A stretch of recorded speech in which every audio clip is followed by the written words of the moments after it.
Une alternative de production électrique, je te présente ça tout de suite. Bien que l'éolien et le solaire soient des nouvelles alternatives de production implantées un peu partout dans le pays, ces techniques de production ne sont pas forcément les meilleures, que ce soit par leur efficacité ou encore leur impact sur l'environnement. C'est d'ailleurs dans cette idée de recherche continue que ressort l'énergie houlomotrice, dont les premiers prototypes sont sortis en 1910 et dont les premiers brevets ont été déposés en 1799. Mais alors c'est quoi l'énergie houlomotrice? On pourrait simplement l'appeler l'énergie par la force des vagues. Car c'est l'effet du vent sur l'eau créant une onde mécanique que l'on va appeler la houle. Mais alors, comment ça fonctionne?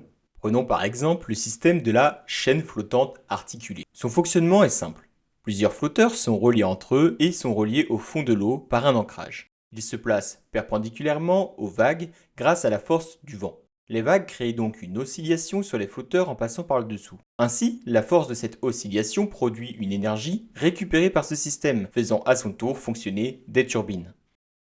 Voyons aussi un système cette fois-ci immergé, la paroi oscillante. Un système profitant aussi de la force provoquée par l'oscillation des vagues, mais de manière submergée. Une paroi est posée au fond de l'eau, à la verticale, et se prend de face l'oscillation, un peu comme pourrait le prendre une pale de moulin à eau. Cette paroi oscillant d'avant en arrière actionne une pompe afin de faire fonctionner à son tour des turbines.